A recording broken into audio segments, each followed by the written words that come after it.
باللہ من الشیطان الرجیم بسم اللہ الرحمن الرحیم۔ محترم سامعین و ناظرین، سورۃ الانعام آیت نمبر 146 سے آغاز کر رہے ہیں۔ اللہ سبحانہ و تعالی نے ارشاد فرمایا وَعَلَى الَّذِينَ هَادُوا حَرَّمْنَا كُلَّ ذِي ظُفُرٍ، اور ہم نے یہودیوں پر ہر ناخن والا جانور حرام کر دیا۔ وَمِنَ الْبَقَرِ وَالْغَنَمِ، فرمایا حرمنا علیہم شحومہما، اور ہم نے ان پر گائے اور بکری کی چربی حرام کر دی۔ الا ما حملت ظہورہما، فرمایا سوائے اس چربی کے جو ان کی پیٹھ کے ساتھ، والحوایا یا انتریوں سے لگی ہوئی ہو، او مختلط بعظم، یا جو چربی ہڈی سے ملی ہوئی ہو۔ یہ یہودیوں کی بات ہو رہی ہے، یہ نہ سمجھنا کہ مسلمانوں پر۔ اور فرمایا ذالک جزیناہم ببغیہم وانا لصادقون، اللہ سبحانہ و تعالی نے فرمایا ہم نے یہ ان کی سرکشی کا بدلہ دیا اور بے شک ہم ضرور سچے ہیں۔ یہودی اپنی سرکشی کے باعث ان چیزوں سے محروم کیے گئے۔ ہر ناخن والا جانور، اس کا کیا معنی ہے؟ یہاں ناخن سے مراد انگلی ہے، خواہ انگلیاں بیچ سے پھٹی ہوئی ہوں، جیسے کتا اگر دیکھیں نا تو پنجہ ہوتا ہے، علیحدہ علیحدہ ہر ایک کا نا انگلی ہوتی ہے۔ اور درندے جس طرح شیر دیکھ لیں، یا نہ پھٹی ہوئی ہوں بلکہ کھر کی صورت میں ہوں، جیسے اونٹ، شتر مرغ اور بطخ وغیرہ۔ گائے اور بکری کی چربی، یہودیوں پر گائے بکری کا گوشت وغیرہ حلال تھا، لیکن ان کی چربی حرام تھی۔ البتہ جو چربی گائے بکری کی پیٹھ میں لگی ہو یا آنت یا ہڈی سے ملی ہوئی ہو وہ ان کے لیے حلال تھی۔ باقی چربی ساری ان پہ حرام تھی، جو پیٹھ یا آنت کے ساتھ ملی ہوئی ہے وہ حلال تھی۔ یہودی چونکہ اپنی سرکشی کے باعث ان چیزوں سے محروم کیے گئے تھے، لہذا یہ چیزیں ان پر حرام رہیں، اور ہماری شریعت میں گائے بکری کی چربی، اونٹ، بطخ اور شتر مرغ بھی حلال ہیں۔ یہودیوں پر اونٹ وغیرہ بھی حلال نہیں تھا، اور اسی پر صحابہ کرام تابعین کا اجماع ہے۔ فَإِن كَذَّبُوكَ فَقُلْ رَبُّكُمْ ذُو رَحْمَةٍ وَاسِعَةٍ، پھر اگر وہ تمہیں جھٹلائیں تو تم فرماؤ کہ تمہارا رب وسیع رحمت والا ہے۔ وَلَا يُرَدُّ بَأْسُهُ عَنِ الْقَوْمِ الْمُجْرِمِينَ، اور اس کا عذاب مجرموں سے نہیں ٹالا جاتا۔ یعنی اے محبوب صلی اللہ علیہ وآلہ وسلم، ہم نے یہودیوں پر جن چیزوں کے حلال و حرام ہونے کی تمہیں خبر دی، اگر یہودی اسے جھٹلائیں تو آپ فرما دو کہ تمہارا رب وسیع رحمت والا ہے، اس لیے وہ جھٹلانے والوں کو مہلت دیتا ہے اور عذاب میں جلدی نہیں فرماتا تاکہ انہیں ایمان لانے کا موقع ملے، ورنہ بہرحال جن پر عذاب الہی کا فیصلہ ہو جاتا ہے تو ان سے ٹالا نہیں جاتا، اور پھر عذاب اپنے وقت پر آ ہی جاتا ہے۔ سَيَقُولُ الَّذِينَ أَشْرَكُوا لَوْ شَاءَ اللَّهُ مَا أَشْرَكْنَا وَلَا آبَاؤُنَا، اب مشرک کہیں گے کہ اگر اللہ تعالیٰ چاہتا تو نہ ہم شرک کرتے، نہ ہمارے باپ دادا شرک کرتے۔ وَلَا حَرَّمْنَا مِنْ شَيْءٍ، اور نہ ہم کسی چیز کو حرام قرار دیتے۔ اب اتنی وہ جہالت اللہ پر اعتراض کر رہے ہیں، اگر اللہ تعالیٰ چاہتا تو ہم حرام نہ کرتے۔ فرمایا کذالک کذب الذین من قبلہم حتی ذاقوا باسنا، ان سے پہلے لوگوں نے بھی ایسے ہی جھٹلایا تھا یہاں تک کہ ہمارا عذاب چکھا۔ قل هل عندکم من علم فتخرجوہ لنا، تم فرماؤ کیا تمہارے پاس کوئی علم ہے تو اسے ہمارے لیے نکالو۔ ان تتبعون الا الظن وان انتم الا تخرصون، تم تو صرف جھوٹے خیال کے پیروکار ہو اور تم یوں ہی غلط اندازے لگا رہے ہو۔ اس میں غیبی خبر ہے کہ مشرک جو آئندہ کہنے والے تھے اسے پہلے ہی خبردار کر دیا گیا۔ مشرکین پر جب حجت تمام ہو گئی اور ان سے کوئی دلیل نہ بن پڑی تو کہنے لگے اگر اللہ تعالیٰ چاہتا تو نہ ہم شرک کرتے، نہ ہمارے باپ دادا، اور نہ ہی ہم کسی چیز بحیرہ اور صحبہ وغیرہ کو حرام قرار دیتے۔ ہم نے جو کچھ کیا اور کرتے ہیں یہ سب اللہ کی مرضی سے ہوا، یہ اس کی دلیل ہے کہ وہ اس سے راضی ہے۔ اللہ تعالیٰ نے اس کا رد اس طرح فرمایا کہ اگر تمہاری یہ بات درست ہوتی کہ تمہارا شرک اور حلال کو حرام اور حرام کو حلال کہنے کا یہ رواج سب اللہ تعالیٰ کی رضا خوشی سے ہے، تو ہونا یوں چاہیے تھا کہ ایسے لوگوں پر اللہ تعالیٰ کا لطف و عنایت اور بڑی کرم نوازیاں ہوتی، حالانکہ تم سے پہلے جن لوگوں نے اس گمراہی کو اپنایا تو ان پر اللہ تعالیٰ کا غضب نازل ہوا اور انہیں بعد والوں کے لیے نشان عبرت بنایا گیا۔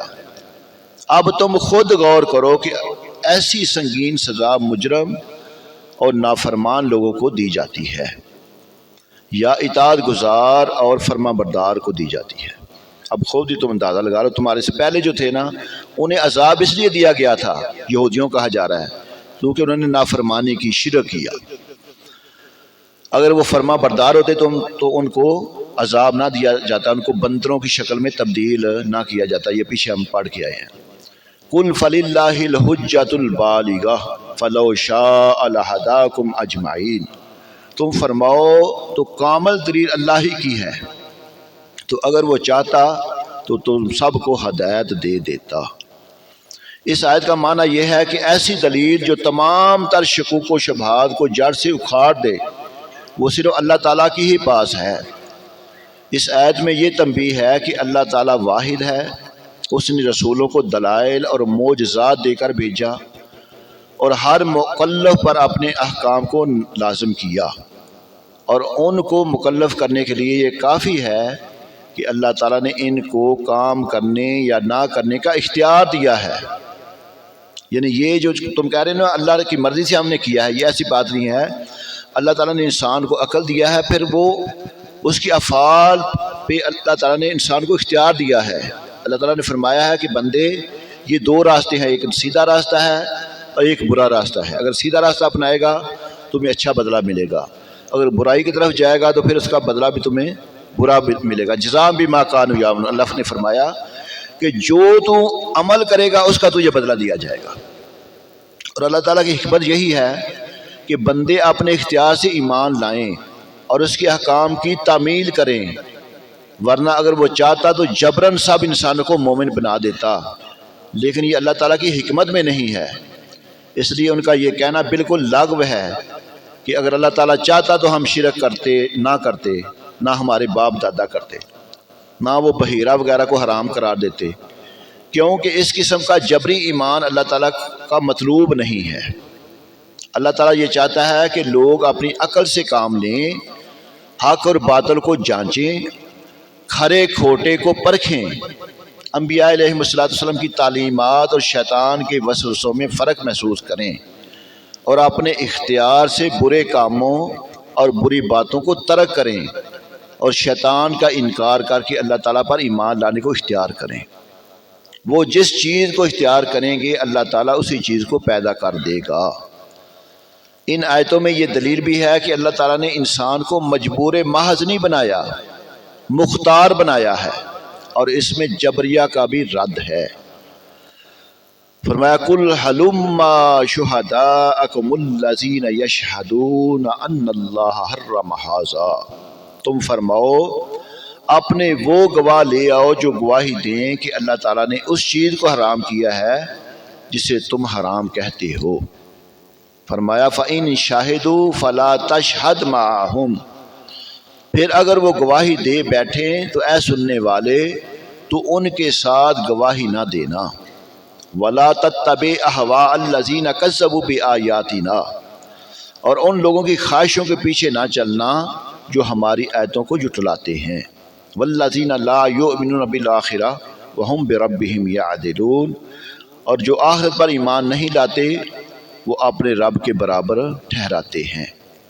جب اللہ تعالیٰ نے کفار کی تمام حجتیں باطل فرما دیں تو اب بیان فرمایا کہ ان کے پاس اپنی بات پر کوئی گواہ بھی نہیں ہے۔ چنانچہ فرمایا اے محبوب صلی اللہ علیہ وسلم آپ ان سے فرما دیجئے کہ اپنے وہ گواہ لے آؤ جو اس بات کی گواہی دیں کہ اللہ تعالیٰ نے اسے حرام کیا جسے تم اپنے لیے حرام قرار دیتے ہو، اور کہتے ہو کہ اللہ تعالیٰ نے ہمیں اس کا حکم دیا ہے۔ یہ گواہی اس لیے طلب کی گئی کہ ظاہر ہو جائے کہ کفار کے پاس کوئی شاہد نہیں ہے، اور جو وہ کہتے ہیں وہ ان کی اپنی تراشیدہ باتیں ہیں۔ یہ جو فرمانا فَإِنْ شَاهِدُوا، پھر اگر وہ گواہی دے بیٹھیں، یعنی مشرکین اگر اپنی جھوٹی بات پر گواہ لے آئیں تو اے سننے والے تو ان کے ساتھ گواہی نہ دینا اور ان لوگوں کی خواہشوں کے پیچھے نہ چلنا جو ہماری آیتوں کو جھٹلاتے ہیں اور جو آخرت پر ایمان نہیں لاتے اور وہ بتوں کو اپنے رب تعالیٰ کے برابر ٹھہراتے ہیں، یعنی بتوں کو معبود مانتے ہیں اور شرک میں گرفتار ہیں۔ اس میں تنبیہ ہے کہ اگر کوئی ایسی شہادت دے بھی دے تو وہ محض خواہش کی اتباع اور کسب و باطل ہوگی۔ تو اب اس سے معلوم ہوا کہ جھوٹی گواہی بھی حرام ہے اور اس کی تصدیق و تائید بھی، اور جھوٹے آدمی کی وکالت بھی، کیونکہ گناہ کے کام میں مدد کرنا بھی گناہ ہے، اور احادیث میں اس کی سخت وعید بیان کی گئی ہے۔ عبداللہ بن عباس رضی اللہ تعالیٰ سے روایت ہے، نبی کریم صلی اللہ علیہ وآلہ وسلم نے ارشاد فرمایا جس نے کسی ظالم کے باطل کام پر اس کی مدد کی تاکہ اس کے باطل کام کے ارتکاب کی وجہ سے حق کو باطل کر دے تو وہ اللہ تعالیٰ اور اس کے رسول کے ذمے سے بری ہے۔ عبداللہ بن عمر رضی اللہ تعالیٰ سے روایت ہے، نبی کریم صلی اللہ علیہ وسلم نے ارشاد فرمایا جس نے کسی جھگڑے پر ناحق مدد کی تو وہ تب تک اللہ تعالیٰ کی شدید غضب میں رہے گا جب تک اس مدد کو چھوڑ نہیں دیتا۔ تو اللہ سبحانہ و تعالی ہمیں قرآن پاک کے احکامات کو سمجھ کر عمل کرنے کی توفیق عطا فرمائے۔ الصلاۃ والسلام علیکم۔